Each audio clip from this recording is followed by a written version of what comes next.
Okay, this is Jeff Sekerat back with podcast number 20. Today I've got Stefan on the line.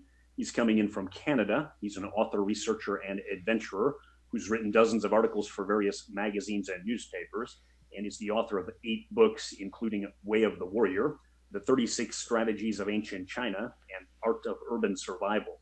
He's worked as a wilderness guide, a community organizer, and a martial arts instructor for over 35 years. He's also the creator of the viral YouTube documentary Defense Against the Psychopath and the Paradise Stolen series and about 200 other excellent videos. Thanks for being here, Stefan. Well, thanks for having me on, Jeff. It's a pleasure. So I'm looking at the latest data out of VAERS and a couple other places, and it looks like we're at about 20,000 fatalities between the EU, the US, and the UK, and about 2.2 million adverse reactions that government will admit to. So the first thing that pops into my mind when I see that is, are we at war with a bunch of crazed, mass murdering psychopaths, and for whatever reason, the public just doesn't see it?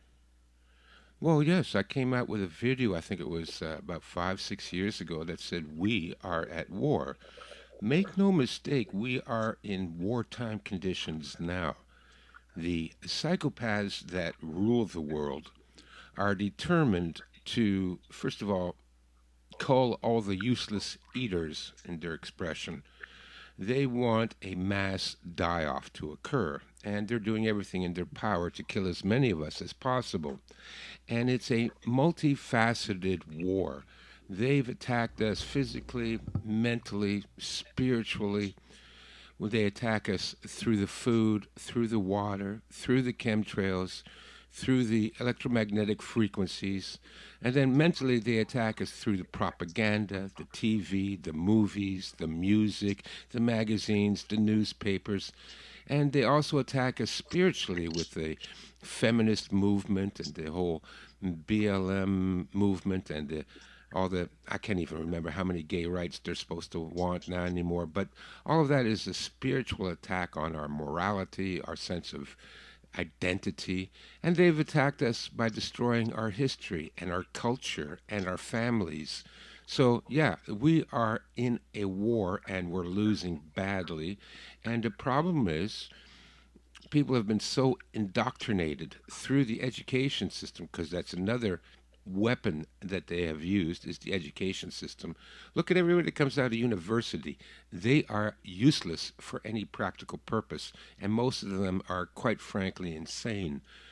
Just scan TikTok, for example, and you'll see, or listen to any of these college professors drone on about nonsense they have no clue about. So, yes, we're at war. It's time to fight back, folks. We are in a crucial stage in history. If we don't make some movement forward at this point, you will see, and even Schopenhauer predicted this, as a 200-year dark age. For the next 200 years, humanity will live as slaves, and it will be hell on earth. And now, if that's the legacy you want to leave to the next generation, then you are a disgusting human being. Because personally, I do not want my legacy to the future generations to be eternal slavery and misery. All right. Now, it might, and this time is a little bit different. It might not just be 200 years. This could be a lot longer. I mean, I've interviewed a few different doctors on this. Who knows for sure what's even in this injection? Can they link you up to a 5G tower and access all of your data, your health information, your banking information, everything? Can they just flip a switch and send out a signal that causes you to drop dead if they don't like what you're saying? I don't know, but I certainly don't put it past them. So we could be looking at something like the rest of humanity as we know it goes down the tubes. I was trying to be positive by saying it's a 200-year dark age, but yeah, you're right. Humanity in the form that we know it might not survive at all. We might be Right. genetically modified chimeras, and humanity would be a distant memory of an extinct species. Sure. So just to play devil's advocate for a minute and take on the attitude of quite frankly, a lot of people I've met is, won't the lockdowns just end if we just go along with government a little bit longer? No, of course not. This has been a fraud from the very beginning. There was never a It is forbidden to speak this word. pandemic. There was never a virus. There was never any need for a lockdown. It was all planned from long ago. They've been planning this for at least 60 years, as far as we can trace back, and probably longer. So it's all a fraud. And the fraud was perpetrated to do what? Well, to take away your rights, to have the government insinuate itself in every aspect of your life. You know, you'll need to fill out a form and pay a tax every time you fart. It's absolutely insane what they've done. So if anyone thinks that, oh, well, they're going to end the lockdowns, yeah, they might end it. But this is to lower your guard. I've been looking at this information for a few years, and I didn't see this coming this year, although maybe I should have. So the people that are like, I just looked at a video of a woman who was testifying in front of some board with her 13-year-old daughter, who she took to get the experimental injection. And her daughter's got all kinds of health problems now, had no health problems before. And it's hard for me to feel empathy for the mother having done that to a child. But in all fairness, if I, after having looked at this information for a few years, didn't see this coming this year, she would have absolutely zero clue that anything like this was possible. Well, I know You know what I mean? yeah, it's hard to have empathy for it, but you have to understand that we are looking at 10 generations of people that have been programmed over and over again. You were programmed, your parents were programmed, your grandparents were programmed, your great great grandparents were programmed back 5 generations at least, which is about 100 years. It's rare for somebody to be able to be born and reach the age of 20 without being completely insane from the program, because the program teaches you to believe in insane things. So if you believe in insane, unreasonable ideologies, that classifies you as being insane. So we are actually living in an insane asylum. Everyone you know, everyone you've ever known is insane by its actual definition. You know, how can you blame them? You know, there is the insanity defense in criminal cases. You know, I give them a little bit of leeway. I'm sorry you're insane and that you were suckered, conditioned, programmed into destroying your children's health and destroying their future. But on the other hand, they're of no useful purpose to humanity at this point. Right. Now, so that being said, maybe I've been too hard on Twitter on the people that have taken their children for these experimental shots. That being said, I have to, every day when I wake up and scroll through my feed and see the people defending this stuff, I have to ask myself, are the mask wearers and the injected, is there a point where it's not just they're insane and they've been programmed? Because now the information is out there. It's certainly easy to find Dr. Kaufman and Dawn Lester and David Parker and these other people that know that this whole thing is a scam. So have they crossed over at some point from insanity to downright evil? Well, many of them have. We live in a society run by psychopaths, and psychopaths encourage and promote and spread what I call the psychopathic family values. They degenerate, they corrode and corrupt and poison our culture on 1,000 different levels. And the result of that is that it will produce in the weak minded characteristics equal to being a psychopath. In my documentary, Defense Against the Psychopath, they are called secondary psychopaths. They weren't born as psychopaths, so they weren't, 2 years old and setting Fluffy on fire. But they have learned to become psychopaths through our environment. And again, our environment, especially, media and schools and education and popular culture, encourages people to be psychopaths. And so a lot of people, because they are weak willed to begin with, or they're somehow mentally defective, will become psychopaths. So they are, yes, evil. Right. So that brings to mind. That being said, it looks like when I walk the streets of a town like Guadalajara in Mexico, for example, big town. Sometimes I'll actually have to count 200 people before I get to somebody that's not wearing a mask, and I'm talking about adults, teenagers, children, all of them. So we are in a definite minority, I would say. Is it the same thing in Canada? Same thing up there? Oh, absolutely. It's the same thing all over the world. You see, people that have critical thinking is such a minority. We are literally 1 in a million. No, I'm not kidding. I mean, you say you have to go through 200 people to find one not wearing a mask. To find somebody that has the ability to critically reason and has the willpower to live their life according to their own understanding and acquired knowledge and their morality and virtue, those people are 1 in a million. Okay, maybe that's exaggerating. Let's say 100,000. Because and I don't know why that is. I really don't. I'm looking for the answer, because if we can figure out how to train people in critical thinking and being a real human being, an authentic human being, instead of the false, insane nonsense that fills people's heads today, then I would focus all my efforts on teaching that.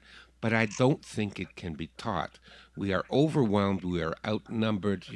For every one person that tries to teach a little bit of sanity or bring a little bit of sanity to the world, there are 10,000 teachers and doctors and professors and media personalities and radio show hosts and that are all promoting the opposite. So literally, we are in the minority. Let's put it this way: 95% of the people you meet will not be able to get it. And it doesn't matter if you give them the information. Information does not overcome the bias that has been indoctrinated into them. This is known as mass psychosis. Even Carl Jung wrote about it, and Friedrich Nietzsche wrote about it. Mass psychosis is when the entire population goes insane, and it's a common event in human society. And both Jung and Nietzsche wrote that the mass psychosis, the mass insanity among people, will destroy the society. And they also wrote that there is no cure. Once a society has gone insane to the degree that our society has gone insane, there is no cure, folks. There's nothing we can do. And we just have to let things run its course. And running its course means all these people have to die out. That's what See, happens. the thing is, here's the thing. I wrote on Twitter last week, I wrote something along the lines of, yes, we're short on critical thinkers, obviously, but I thought somewhere in the back of my mind, when they started coming after the 5 year olds, that instinct would kick in, like man's fighting spirit would have kicked in. Turns out, I guess I was wrong. No, you were wrong, Jeff. And I was wrong too. I didn't want to believe that such a vast amount of people are that gone. I mean, they're gone. They're insane. There's no sense talking to them. There's no reasoning with them.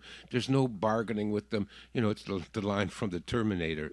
They just will not stop, and they won't accept any counterindication. And there's been numerous psychological studies that show that once people have an opinion, it's almost impossible to sway them from their opinion.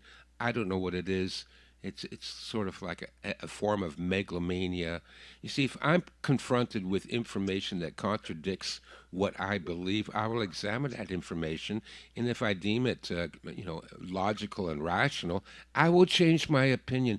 I'm not married to my opinions. I can change them. That's okay. If I'm wrong, there's nothing wrong admitting when you're wrong. But this only applies to those few people like us that have critical thinking. The vast mass of humanity do not have this capability. Don't hope for it. Don't look for it. It's not there. So I had Dawn Lester and David Parker on the show last week, and he mentioned something to me. that Lord Alfred Milner once said to his peers. He said something like, when the masses come out and protest and call you this, that, or the other and seek to get you removed from office, just completely and totally ignore them. Do not pay attention to them at all. And so when I heard that, what I think is, have the protests, the petitions, and the appeals to government and the marches in the streets, have those things now been all proven to be completely worthless? Yeah, absolutely. It's always been worthless.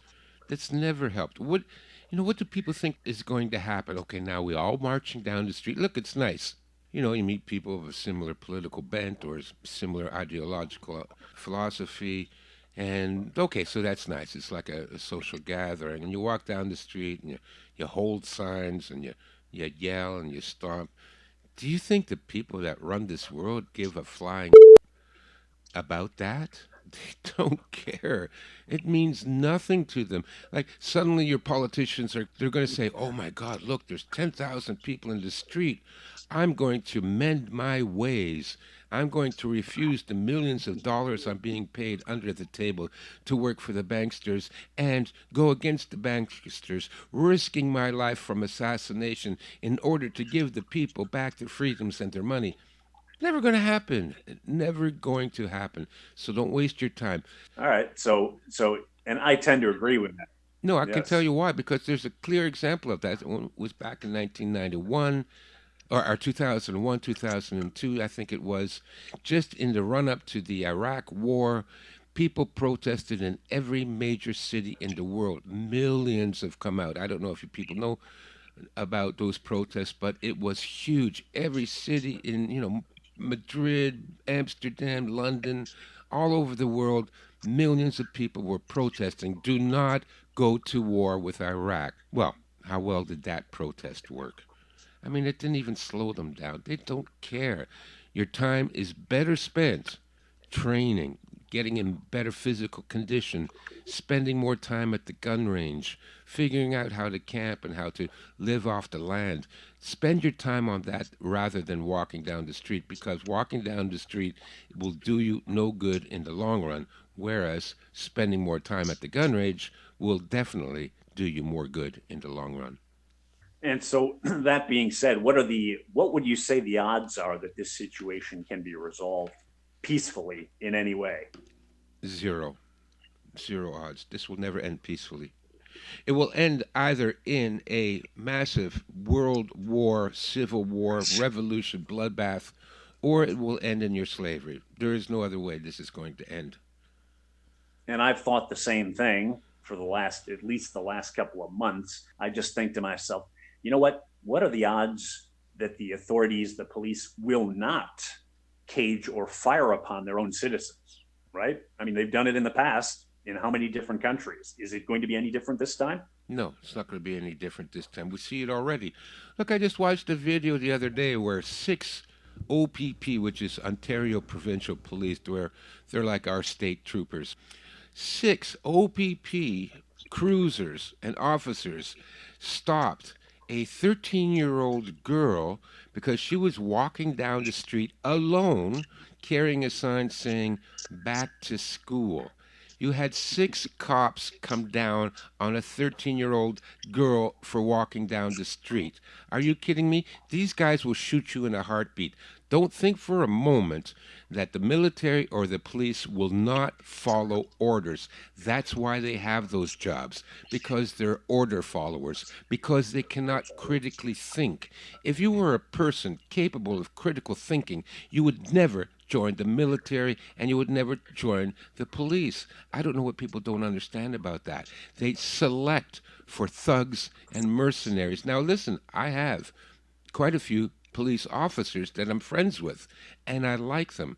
But generally speaking, my friends, they're the exceptions. I personally don't believe they will fire on Canadians, but they are the rare exceptions. The vast majority of the military will shoot their own citizens just like the military has done throughout history going back 4,000 years. They've always done that. That's why they become the military. That's why they become police officers, because they like the power and because they like being told what to do. Right. You've got to remind yourself that being in the police or military in some ways is kind of an extended adolescence. You take orders, you don't question. It's kind of takes over the father role. So you have to ask yourself when they're given orders, if you've got a group of 5 or 10 police, does the one guy who's maybe questioning in the back of his mind these orders, does he want to be the one that's singled out, lose his pay, be embarrassed in front of his peers, and have the public at large stand up to him? No, he does not want to be the one that's singled out for that. So will he follow whatever order, no matter how crazy it is, just to not be embarrassed? I would have to say yes. Yeah, of course he will. And the other excuse is, well, he's got to pay his mortgage and feed his kids. I understand that. But listen, you paying your mortgage does not entitle you to rob me of my freedoms. I got a mortgage to pay too. Well, I got rent to pay. Everybody's got bills to pay. Now, if me paying my bills requires me to rob people of their freedoms and their livelihoods and their rights, then, well, find another job. I don't care. I have no sympathy for them. Your need to pay the bills does not overwrite my need to be free. Right.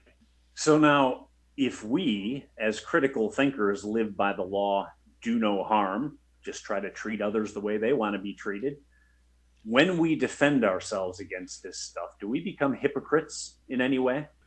Well, we're hypocrites right now for not rioting in the streets and shooting every one of the bastards we can get a hold of. You see, we are at war. We have taken heavy casualties. They have destroyed everything we love and what we are, our history, our families, our marriages, our children. Look what they've done. They've murdered us. All the alcohol deaths and the OxyContin deaths and the heroin overdoses, all of those are casualties in this war. Those people are victims of the state, as well as cancer and diseases and Alzheimer's and heart disease. That has all been inflicted on the people by the state. Look at what the cancer rates and the heart disease rates have gone. They are commensurate with the amount of power the government has. And the more power the government has, the more sick people there are, the more suicides there are, the more drug addiction, alcoholism, abuse, and all those ruined lives, all those dead people, but not just the people that die from it. Remember, they leave behind families that are devastated, children without fathers and mothers, and broken marriages, and the absolute destruction. This is what they have done to us already. Now, if you watch those movies, those action movies from the 80s, it's always the same plot. The evil guy kills the hero's master or his father or his partner or his mother or his best friend or whatever, and now the hero goes on a murderous rampage, murdering 100 people to get to the evil guy, so at the end of the climax of the movie, he finally kills the evil guy. Well, the evil guy is the state, and the state has already killed all those people. They have taken everything. Listen, I'm old enough to remember what healthy, decent people were like at one point. That's gone now. There are no healthy people. There are no decent people. There are no happy families. There are no loving, caring, supportive communities. They've stolen all of that, and they've murdered millions of people, and nobody's doing anything. And so, listen, this is not going to be solved peaceably. This is a sucker's game. Here's the enemy. The enemy says, oh, well, you can't be violent because that's bad. But we can have guns and shoot you. That's okay. I mean, come on, people. Let's wake up. Life is tough. Nature is cruel. We were lucky we had a half decent society for a few years, but now we're back to the dog eat dog, psychopathic, murderous environment that life has mostly been throughout history. And if you can't get your head around that, you're not going to survive. Do you ever wake up in the morning and just in a, like, sometimes I'll wake up just kind of in a state of mild shock that this is what it's come to? Have you gotten used to it up there yet in Canada? Well, Jeff, I've been doing this for like 40 years. I've been fighting this New World Order battle since I was like 18 when I figured it all out back then. And I've been trying my best always to push against the loss of our rights and freedoms, and to try and bring some sanity to the world. I've been doing this for 40 years, and it does get to you. That's why I always tell people you have to study the way of a warrior. You have to be a stoic. People can't face the truth because they're cowards. Most people cannot face what I face and you face every day because it will terrify them and throw them into anxiety and depression and panic. You need to become strong mentally and physically and spiritually. And the best way to become strong is to become a warrior. A warrior in the classical sense of the word that goes back all the way to Marcus Aurelius and to Confucius and to, the great Zen writers from Japan. This is the only way to fight what is happening to us because you have to be strong. Again, everybody listening to me today, you are under constant attack 24/7. Under, like I said before, you're under attack from the food, the water, the media, the television, the podcasts, the electromagnetic waves. You're under attack every day. And how do you think you can survive? You're in a war. You need to be a warrior. Yeah, I've got people that ask me every day, okay, what exactly should I do, Jeff? And I don't have any secrets. I mean, all I can think of is get into the best shape of your life, start living with less, start saving every nickel, buying gold and silver, getting your money out of the bank, reading the poem If twice a day, once in the morning at once at night. Yeah. That's about all I have. I don't have any. I wish that I had some magic potion that I could answer the person that asks me, "Hey, what's the plan?" But short of what I just listed off, I got nothing. Well, I've got a couple of plans. You see, one of the problems we have is we don't have any real men left in the world. Very, very few. Young boys grow up, they don't know if they're a boy or a girl or what they should do with their lives because, the evil people have taken over the kids' programming. And so we don't have enough men. The kind of men that I remember as a child, I don't see anymore. These were good, upstanding, honest, hardworking guys. They didn't beat their wives. They didn't oppress minorities. They always gave when they could. They always helped people in need. They'd pull over on the side of the road and help pull your car out of the ditch during a snowstorm. These were good men. They loved their wives. They loved their children, and they were strong. I don't see those men anymore. Now, there's two ways to train a No. boy to become a man. One is through an outward bound program, which I started when I was 12. And an outward bound program, I can't even find them anymore. People don't even know about these things. But it was a program where they would take young boys and you would live in a camp in the woods and you would learn everything: hiking, canoeing, rappelling down cliffs, spelunking, swimming, fishing, cooking, building a fire, building a shelter, firing a rifle and a bow and arrow, archery, and doing rope courses and wilderness survival. That will turn a boy into a man. And I know because I used to work as a wilderness guide for the Toronto Boys Home, which was a halfway house for at-risk youth. That was the euphemism they used then. Basically, guys that just got out of juvie, had a criminal record. And I saw firsthand, I used to take 8 for a week at a time. We'd canoe up into the bush, and I would teach them, bushcraft. We'd get back to camp a week later, and those 8 boys that used to be sniveling, sarcastic little street punks now had a confidence. They became mature. They started showing signs of being a man. You could even see it in the way they walked. They had a newfound confidence. So that's one way to turn boys into men. I grew up in the suburbs of Chicago, and I remember I would go up into Michigan to do something like that with a wilderness guide every year. And I wonder, is that stuff even still around? Are those opportunities even still there for kids? I think so, but boy, it's hard to find and it's rare, and certainly there's not enough for the need for young boys to learn that. The second thing that turns young boys into men is martial arts. I'm a big proponent of the martial arts, provided you have a good instructor. Now, the martial arts, just like everything else in our societies, is permeated and dominated by bullshit. If you go to a bullshit martial arts, it's a waste of time.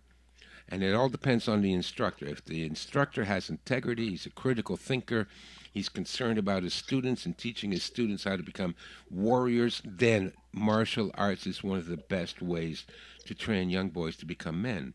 So those are our two options, Jeff. We got to spend time in the wilderness. The more time you spend, because never mind just that it makes you into a man and makes you tough, the health benefits of being in the wilderness is innumerable. I could do a whole show talking about just the health benefits of going into the forest. Books have been written about it, but also because it toughens you up. So as much time as you can, spend it out in the woods. Go hiking, go walking, go canoeing, go camping, whatever it is, as much time as you can. And then the other thing is martial arts.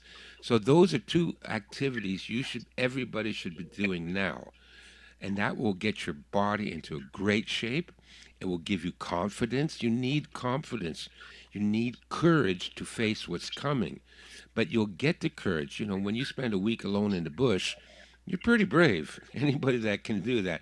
My hat's off to you because that shows that you got some balls. The same thing with the martial arts. Anybody that takes a couple of years of martial arts training and goes through the pain and the effort and the exercise and the blood, sweat, and tears, my hat's off to you because that is a tough thing to do, but it will have made you tougher. And if we don't have tough men, we are going to lose this battle badly. What percentage, let's say we get 10% of the people to actually stand up and make a stand against this agenda? Is that going to be enough? Is that enough people to challenge this and maybe get things turned in the right direction? Absolutely. If we could get 10%, we could win this. But we're not going to get 10%. We've got now maybe 2%. It's not enough. Yeah, so right. So it might be time to start talking about, go out, get a piece of land, start taking care of yourself, and then just make friends with your neighbors or try to bring like minded people around you. That's what I'm looking to do down here in Mexico. Did it in Cambodia. I was there for 8 years. I had a little house out in the 15 minutes away from a small town. I was in a good situation until they started pulling people out of their homes and injecting them with the so-called mark of the devil. I had to get out of there. There was no choice. The choice was stay there and be the nail that gets smashed by the hammer, because there you're talking about a totally now locked down and indoctrinated population. I had to get out of there, or I wouldn't be here right now. How long ago was this? This is about 4 months ago when I left there. Right when I left, literally like 2 weeks later, and I've still got friends there, they started making this a red zone, a green zone, you're in a zone that has to all be injected. One friend from Australia that's still there, and he's running with his Cambodian girlfriend from one house to another trying to avoid the injection. So yeah, things are not good there. Yeah. I was nearby in Laos about 30 years ago. Yeah. Laos is a good place. I liked Vientiane. That's a good place to be. But now, who can tell? Probably not now, but I liked Vientiane. Yeah, I liked it back then. I had a great time in Laos. Went up into the Golden Triangle there. We went there searching for Karen shaman. Anyways, look, that's what's going to happen here. What you see there in Cambodia, and I think they're doing it in India now, and Indonesia, and the Philippines. The police are going to hunt you down and inject you with this poison that will kill you in 5 years. So this is the situation we're in. Now is the time for warriors. You've got to fight. You've got to be tough. In my book, The Art of Urban Survival, I have a chapter on escape and evade. So that's another thing you need to learn. So in addition to learning the techniques of wilderness survival and bushcraft and outdoorsmanship, and in addition to learning self-defense and hand-to-hand combat, you also need to learn strategy and tactics. You need to learn how to be cunning and ruthless. That's what will help you to survive. And part of that is to learn how to escape and evade. E&E, they call it, because they're going to come for us. Make no doubt about it. All the horrors that you've seen under Stalin, under Mao, under Pol Pot, coming to a neighborhood near you. So how are you going to survive that? Are you going to survive that by, watching TikTok videos and going for a little walk once a week with your sign? No, no, no, no. Don't waste your time on that stuff. Get tough, get ready, and get smart. Get ruthless. So study strategy and tactics. Get my book, The 36 Strategies of Ancient China. That's why I wrote that book. I wrote that book because I wanted people to understand how ruthless people think. You don't understand what you're up against. These people are monsters, and they're smarter than you. They're smarter than you in the sense that they know better how to trick you and manipulate you and screw you over. Not because they have a higher IQ, but they're just smarter in those areas of life. So you are outwitted and outsmarted and outgunned. How are you Well, going to they have survive? focused on it their whole lives from the time that this is what they focus on, is how to keep you enslaved. People like us don't walk around thinking 24/7 how to enslave other people. They do. So yes, maybe they will come for you at some point, or they'll lock you inside your home, put a video camera on it, and if you haven't taken your injection, the moment you step out that front door, police will be dispatched to you, or a drone will be dispatched to you with some kill shot. Yeah. I don't rule that out either. No, I don't rule that out either. But this is what we're up against. For the last 10 years, I have tried to be gentle with the listening audience. Like I said, I've been doing this for 40 years, and a lot of what's happening now, I predicted not because I'm so smart or not because I'm psychic in any way, but rather read history. And when you see the patterns in history and you compare them to the patterns that you can see in our current civilization, our current society, well, once you match up those patterns, it's easy to see where that is all going. And I've been trying to be, polite because I know people are fearful. They don't want to hear this message. Nobody wants to hear this message. But I can't sugarcoat it anymore because it's giving people No, false hope. False hope is very dangerous, and it's a tactic well known in battle and in strategy, whereby the enemy pretends to retreat. This is what we're seeing. Oh, you can walk outside without a mask now in British Columbia. Wow. Freedom is here again. Listen, this is false hope. And it's a common strategy in battle where the enemy pretends to retreat.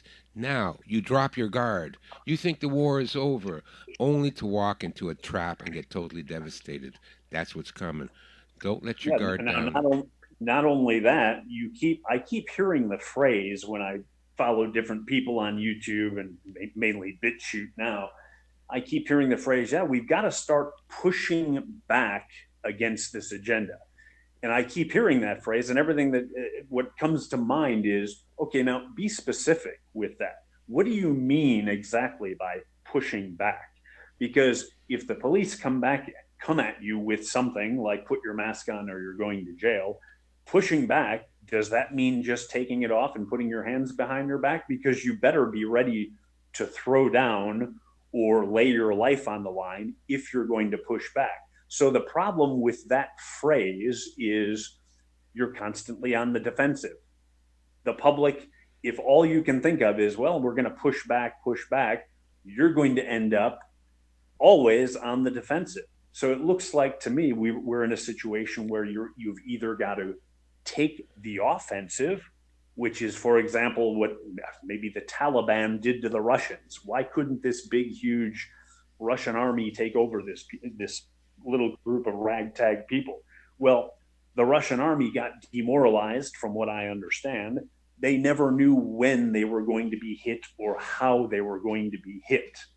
In order to actually make a difference to push back against this agenda, you would have to have young, hungry, freedom loving men that would be willing to organize and really push back and go on the offensive. So I'm not calling for that right now. I mean, it's either that though, or go off, get a piece of land, and get around like-minded people if you can, and wait for the end. What do you think?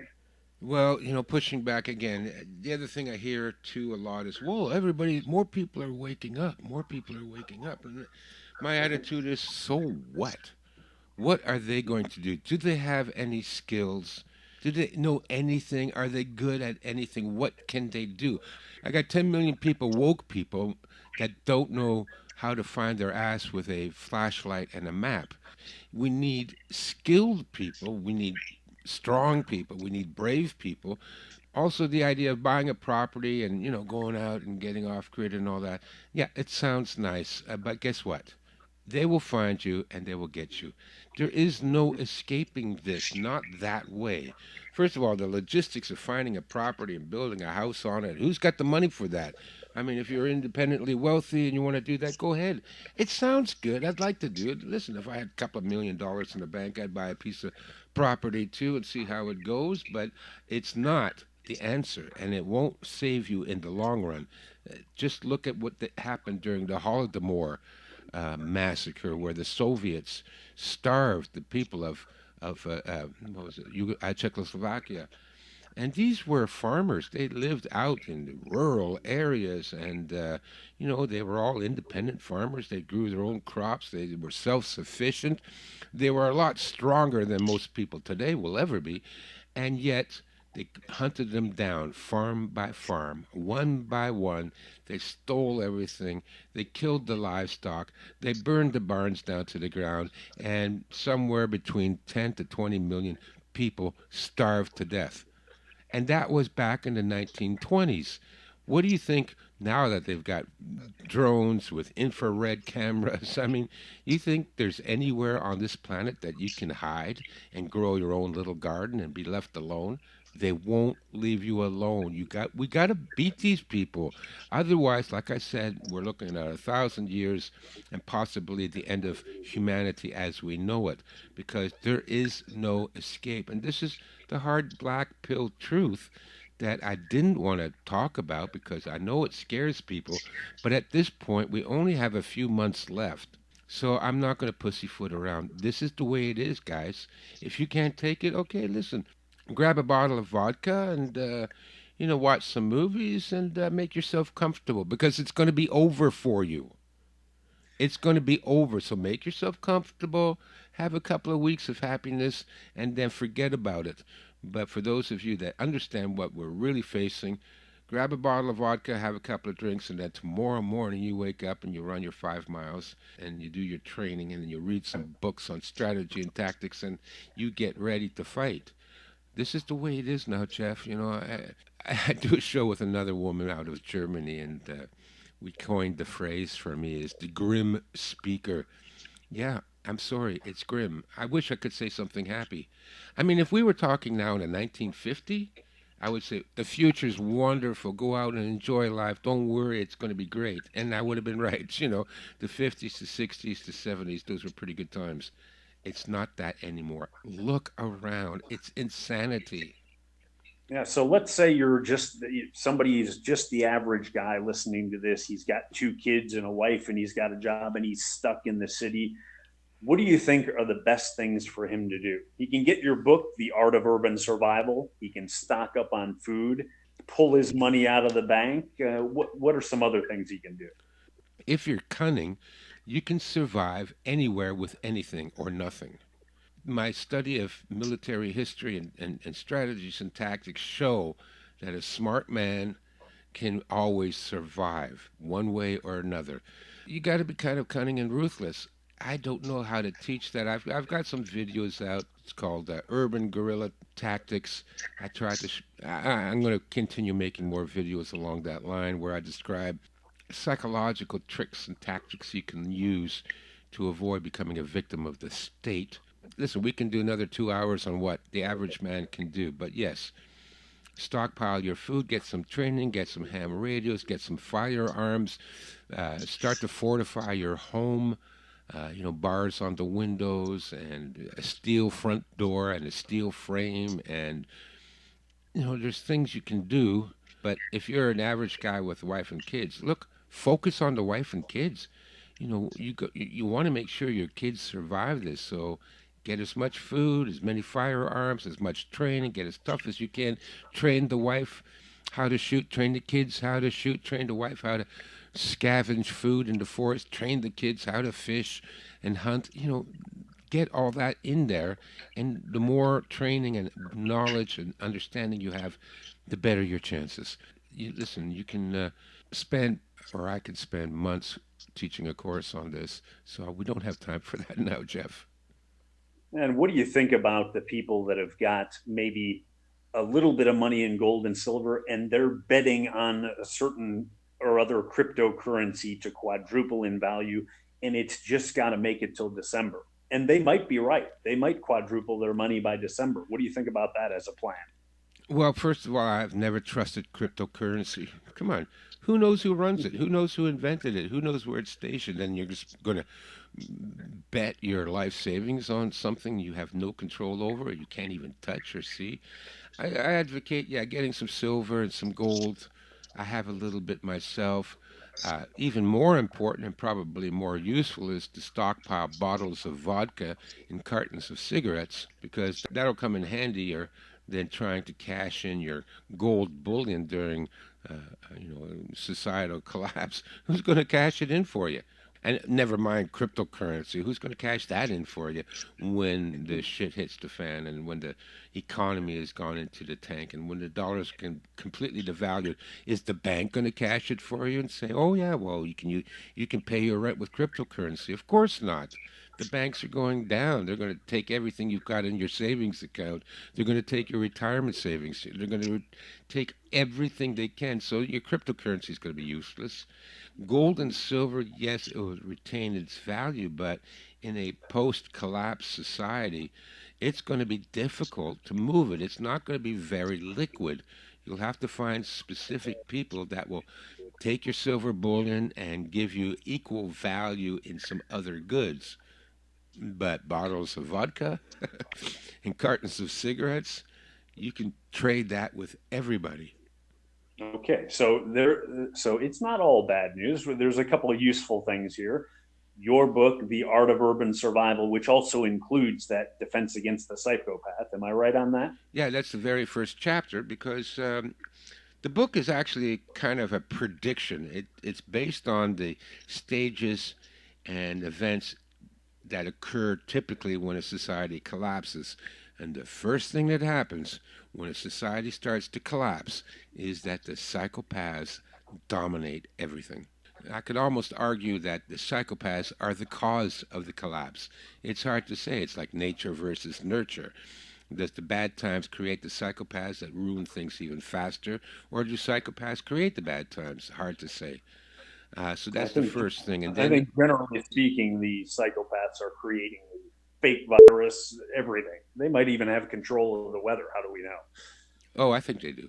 I think they do. Yeah, All right. absolutely. So the art of urban survival, they can get that book for starters, and that's at your website, chinastrategies.com. Is that right? Yeah, but even better than that, you can get that book, but I have an offer on there that's just amazing.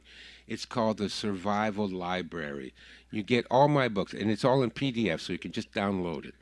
And you can save it to a flash drive. This is what I recommend. Put it on a flash drive, and that way you can carry it with you if you have to evacuate or if you have to stay home, and you can always read it on your phone or your tablet.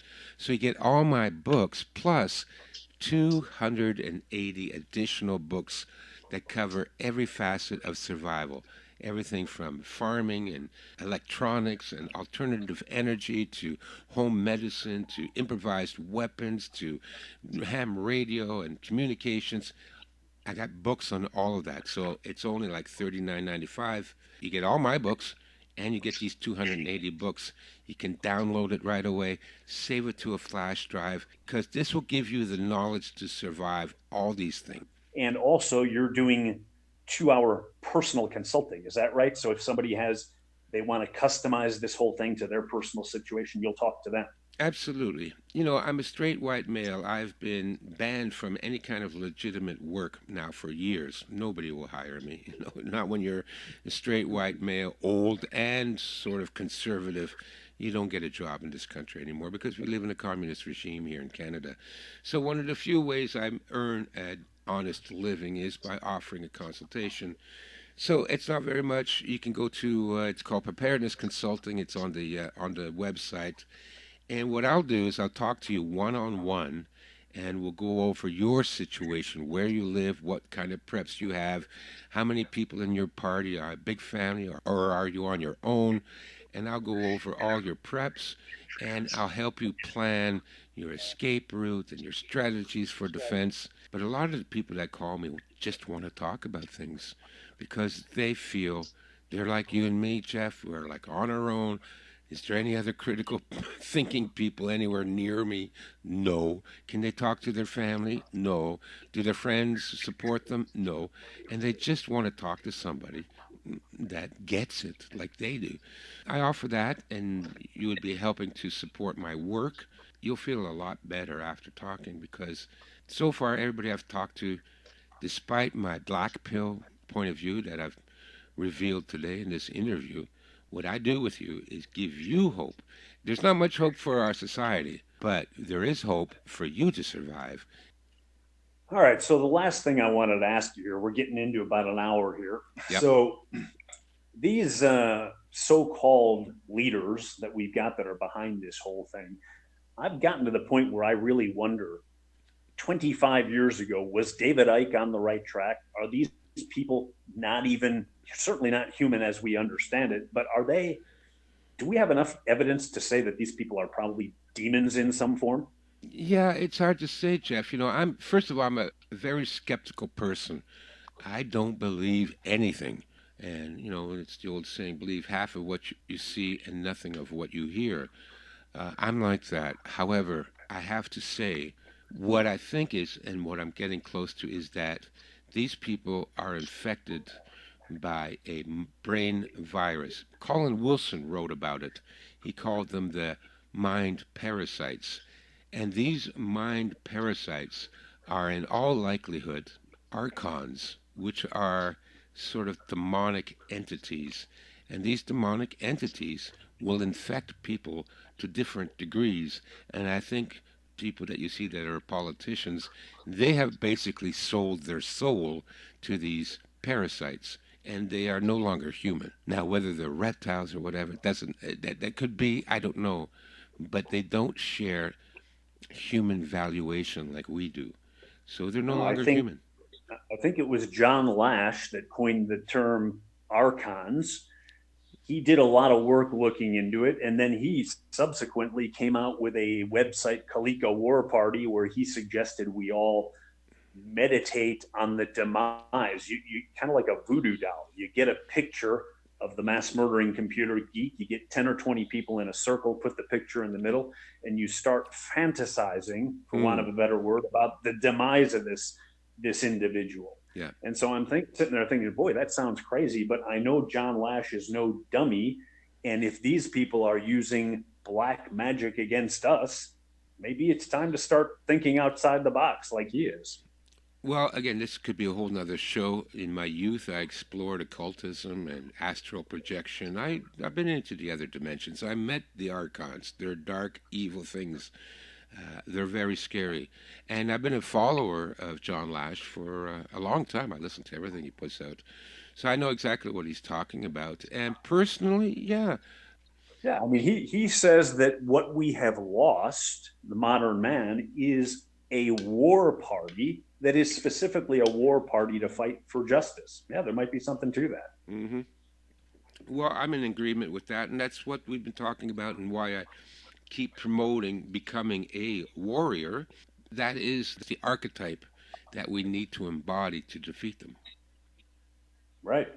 All right. Well, we're just at about an hour now, so we'll leave it there for today. I'd like to have you back in a couple months to see where things are at in Canada, see if there's been any improvements.